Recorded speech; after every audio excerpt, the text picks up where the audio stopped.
अच्छा, आगे बढ़ते हैं। वकार हसन साहब, मैं आपकी जानिब सवाल लेके आना चाहूँगी। अभी कुछ ही देर पहले हमारे साथ मौजूद पैनलिस्ट हमारे साथ मौजूद थे। अगर हम बात करते हैं इस इत्तेहाद की, तो दूसरी जानिब एक नेटो इत्तेहाद है, और उनकी जानिब से एक बहुत ही जुमला जो वाज़े किया गया वो ये था कि नेटो इत्तेहाद इस इत्तेहाद खुसूसी इत्तेहाद को फैसिलिटेटर के तौर पे देखेगा। अगर आप इस बात से क्या राय रखते हैं इसके बारे में, और अगर वो फैसिलिटेटर के तौर पे देखेगा तो ये पाकिस्तान के लिए किस हद तक फ़ायदेमंद है? ये देखिए, रीजनल सिक्योरिटी के मैकेनिज्म जो हैं पहले भी बनते रहे हैं। किस टाइम पे वार्सा पैक्ट था, इस तरीके से नेटो है। और कलेक्टिव सिक्योरिटी का आई थिंक सबसे बड़ा फायदा ये होता है कि छोटा मुल्क हो, बड़ा हो, इकोनॉमिकली वीक हो, मिलिटरली वीक हो, सब उसके जैसे अम्ब्रेला में आ जाते हैं। और mainly then you can also contribute to regional and international peace. अभी जो हालात बने हैं रीजन में, आपने देखा है कि इस लड़ाई ने इम्पैक्ट किया है तकरीबन पूरी दुनिया, हर किस्म का इम्पैक्ट किया है। तो अगर एक सिक्योरिटी आर्किटेक्चर हो जिसमें तमाम दोस्त मालिक शामिल हो तो जरूरत ही नहीं है। That's why with in Europe जो 200-300 साल जंगे लड़ता रहा, फाइनली दे डिसाइडेड कि हम एक कलेक्टिव सिक्योरिटी मैकेनिज्म बनाएंगे और नेटो के अंदर आ गए, और वो एक्सटेंड करके भी they are right up to Russian border. तो मेरे ख्याल में ये एक शुरुआत है। इस्लामिक वर्ल्ड में ये अनप्रेसिडेंटेड था और ये हो गया है। और इसमें अभी आप देखेंगे कि गाय बगाए like Somalians are already in, because अभी हमारे साथ डिफेंस एग्रीमेंट की बातचीत चल रही है। जो रेड सी के लिए एक आई थिंक बड़ी मैरीटाइम फोर्स तैयार हो रही है, इसमें 14 ममालिक होंगे, मोस्टली मुस्लिम। तो इसलिए इस लिहाज से देखा जाए तो अगर आप खत्ते की सिक्योरिटी को खुद संभालते हैं तो ना सिर्फ ये हेल्प करेगी रीजनल बाकी रीजन्स को, बट ऑल्सो इंटरनेशनल सिक्योरिटी को। इसमें even United nation should be happy, या यूएन सिक्योरिटी काउंसिल के यहाँ पे एक मैच्योर लीडरशिप है जो खत्ते की सिक्योरिटी को मैनेज करेगी। और जिस तरह जिक्र हुआ है कि it is not against anybody, it is basically defensive. हाँ, अगर हमारे किसी मेंबर मुल्क पे कोई कतल लगती है या हमला होता है तो उसका भरपूर जवाब दिया जाए, तो इन इटसेल्फ जब डिटरेंस क्रिएट होगी तो आई डोंट थिंक सो कि कोई भी वेंचर करेगा कि यहाँ पे स्टेबिलिटी ले। बाकी आपने देखा है कि 3 बड़े चौक पॉइंट्स हैं रीजन में, 2 बड़े समंदर हैं, मेडिटेरियन सी है या इंडियन ओशन, इस तरीके से स्टेट ऑफ हॉर्मुज है, बाबुल मंदब है, सुएज कैनाल है। अभी ये इलाका जो है जो एनर्जी का ट्रांजिट है, कॉमर्स का एक बहुत बड़ा हब है, और इसकी डिस्ट्रप्शन में आई थिंक पूरी दुनिया जो है परेशान भी होती है। और आपने देखा है ऑयल एंड गैस की प्राइसेस बढ़ी हैं, तो उसकी सिक्योरिटी को भी आई थिंक बेहतर बनाया जाएगा। और एंड आई एम श्योर खित्ते के तमाम मालिक फिर इसमें जो है किसी न किसी फॉर्म में शिरकत करेंगे। तो हर लिहाज से I think this is a huge development. बिल्कुल, ऐसे ये बहुत ही एक बड़ी डेवलपमेंट है, साथ ही रहेगा। कर्नल रिटायर्ड आबिद लतीफ़ साहब, मैं आपकी जानिब यही सवाल थ्रो करना चाहूँगी कि क्या आप समझते हैं कि नेटो इत्तेहाद इसको एक फैसिलिटेटर के तौर पर समझेगा, क्योंकि जैसा कि अभी आपने ही कहा कि एक डिफेंसिव मुआहिदा है, ऑफेंसिव मुआहिदा नहीं है, और इससे पाकिस्तान को क्या फ़ायदा होगा? जैसा कि अभी वकार हसन साहब ने कहा कि ये जो खिता है खुसूसी तौर पर कॉमर्स का, ट्रेड का बहुत बड़ा हब है, तो ये पाकिस्तान के लिए किस हद तक फ़ायदेमंद साबित हो सकता है? देखिए, नेटो जो इत्तेहाद है वो बेसिकली यूरोप की सारी जो मुल्क हैं हम को पता है कि उससे बेस करता है। अच्छा, सेकेंड वर्ल्ड वॉर तक तो जो यूरोप था वो, और उसके बाद भी थोड़ा अर्सा तक Europe was the subject of international geopolitics. लेकिन फिर आहिस्ता आहिस्ता और पर्टिकुलरली अब यूरोप की जो इम्पोर्टेंस है वो उससे बहुत कम होती है। अब now Europe is considered to be an object of geopolitics. तो इसलिए अब उसकी आप देखते हैं कि जियो पॉलिटिक्स के अंदर उसकी सेरी बहुत कम है। कलेक्टिवली तो बिल्कुल ही नहीं है। इंडिविजुअल कंट्रीज की थोड़ी सी है, जिसमें जर्मनी है, जिसमें फ्रांस है, यूके है, लेकिन वो भी डिमिनिश हो रही है, क्योंकि जो जिस तरीके से चीजें डेवलप हो रही हैं, जिस तरह से जो दुनिया का जो सेंटर है वो ये यूरो एशियन ये डिकेड है और ये एशियन सेंचुरी है। इसमें कोई दो राय नहीं है कि ये इस तरह से चीजें डेवलप हो रही है। तो इस कॉन्टेक्स्ट में अगर आप देखें तो जो यूरोप जिसको अपनी नेटो अपनी रिस्पॉन्सिबिलिटी समझता था, वो समझता था कि जो उसको करनी चाहिए, लेकिन वो कर नहीं सकता या कर नहीं पाता।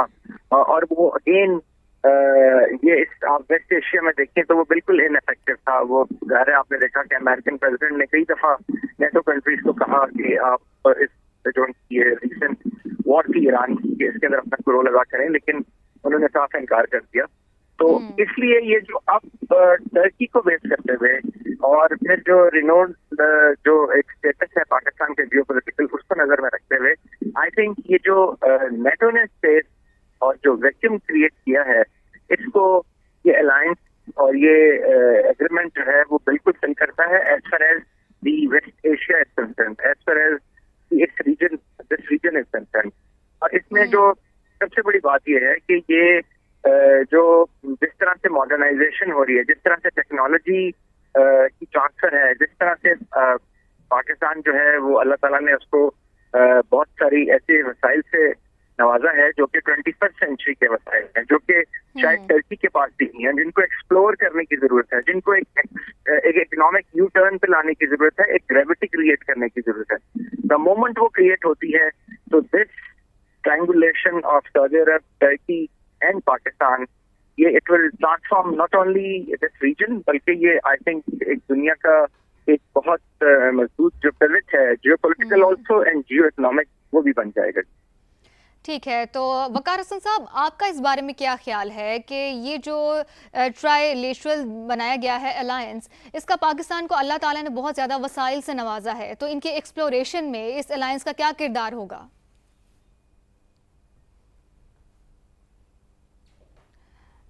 ٹھیک ہے، تو ہم دوبارہ سے ان سے رابطہ کرنے کی کوشش کریں گے. عابد لطیف صاحب، میں آپ کی جانب آنا چاہوں گی. یہ کہے گا کہ پاکستان کے 2 اپوزنگ نیبرز ہیں، ان کے لیے بھی یہ ایک بہت ہی کلیئر کٹ میسج ہے. تو میں یہ سوال کرنا چاہتی ہوں کہ جو چائنا ہے خصوصی طور پر، کیا اس کو بھی اس الائنس میں لوپ میں لیا جا سکتا ہے؟ جی دیکھیں، جیسے میں نے کہا کہ یہ جو دنیا میں جو ملٹری انڈسٹریل کمپلیکس کا کانفلنس ہے وہ چینج ہو رہا ہے. پہلے یہ ویسٹرن تھا اور اب یہ یہاں شفٹ کر گیا، اور اس کو جو لیڈ کر رہا ہے وہ چائنا ہے، اس کے ساتھ پاکستان ہے اور ٹرکی ہے. ٹرکی کو یہ ایڈوانٹیج ہے کہ وہ دونوں اس وقت سائملٹینیسلی ملٹری انڈسٹریل کمپلیکس کا حصہ ہے، اور یہ اس کا ایک ایڈڈ ایڈوانٹیج ہے. اس کے ساتھ ساتھ اگر آپ دیکھیں تو یہ جو جیسے ابھی آپ نے بات کی کہ یہ جو منرلز اور یہ جو 21st سینچری کی ٹیکنالوجیز ہیں، جس میں اے آئی ہے، جس میں ریئر ارتھ ہے، جس میں اور بہت سارے ایسے میٹلز ہیں جو کہ بہت ساری چیزوں میں اب یوز ہوتے ہیں، آلٹرنیٹیو انرجی میں، بہت ساری چیزوں میں. تو اس کا جو ہب ہے وہ بھی آپ کو پتا ہے کہ وہ چائنا ہے. چائنا اور یہ جو کنٹسٹیشن ہو رہی ہے in Persian Gulf, in date of farmers, اس کی سراؤنڈنگ میں گلف اسٹیٹ ریجن کے اندر، یہ بیسیکلی دو سپر پاورز کے درمیان میں ہے. ایک ہائیڈرو پاور ہے، ایک ہائیڈرو کاربن پاور ہے جو کہ یو ایس سے ہے، اور ایک الیکٹرو اسٹیٹ ہے جو کہ چائنا ہے، جس نے انرجی کا کانسیپٹ چینج کر دیا ہے تھرو آلٹرنیٹیو انرجی کے مینس سے، through solar energy, through alternative wind energy, through batteries کے تھرو، کیڈمیم، نکل اور اس کے تھرو. سو آئی تھنک یہ جو کنٹسٹیشن ہے یہ آپ کو یہاں پہ ہوتی ہوئی نظر آ رہی ہے، اور اس کا جو امپورٹنس ہے اکنامک پوائنٹ آف ویو سے وہ اس ریجن کے گرد اب ایوالو ہو رہی ہے. تو آئی تھنک اس کانٹیکسٹ میں اگر آپ دیکھیں تو وہ جو چیزیں ہیں جو ابھی پاکستان جس جرنی پہ ابھی چلا ہے، آنے والے ٹائم میں یہی جو الائنس ہے تینوں ملکوں کا، یہ اس کے لیے بہت ہی فائدہ مند ثابت ہوگا اور بہت ہی ایک پریکٹیکل اسٹیپ ثابت ہوگا، جو شاید ابھی ہم اسٹریٹجک کانٹیکسٹ میں اس کو اس طرح نہیں دیکھ سک رہے، لیکن آنے والے ٹائم میں اس کی امپورٹنس بہت بڑھ جائے گی.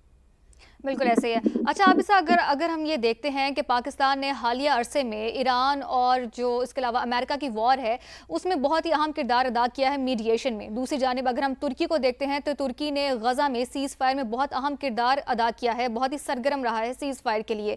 تو اس تناظر میں اگر دیکھیں اور اس الائنس کو ہم دیکھتے ہیں تو پاکستان کی جو ڈیسیژن میکنگ ہے اس کو کس حد تک امپورٹنس دی جائے گی، خصوصی طور پر اگر ہم سیز فائر معاہدے کی بات کرتے ہیں ایران اور امریکہ کے درمیان میں؟ جی دیکھیں، ٹرکی اس پورے پروسیس میں بہت ایکٹیو رہا ہے پاکستان کے ساتھ ساتھ.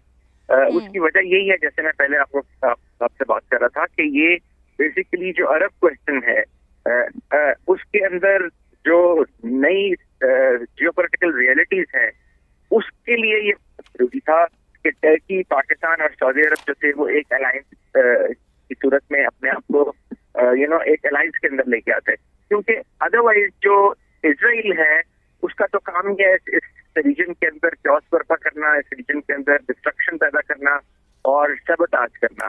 تو اسی لیے ٹرکی اس بات کو سمجھتا ہے، اور اسی لیے ٹرکی تھرو آؤٹ اس پروسیس میں بہت ایکٹیو رہا ہے. آپ کو یاد ہوگا کہ ٹرکی کے کیپٹل میں بھی ایک میٹنگ ہوئی تھی جس میں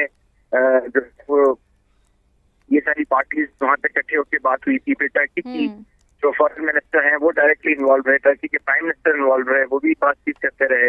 تو اس کانٹیکسٹ میں اگر آپ دیکھیں تو ٹرکی جو ہے وہ کہ ویسٹ ایشیا کے بالکل ایک کنارے پہ ہے، لیکن پاکستان کی طرح اس کی بھی ایسپریشن ساری کی ساری ایشیا کے ساتھ اٹیچ ہیں. وہ ظاہر ہے یورپ کا بھی حصہ ہے, وہ ایشیا کا بھی حصہ ہے, اور وہ ویسٹ ایشیا کے ساتھ بھی اٹیچ ہے.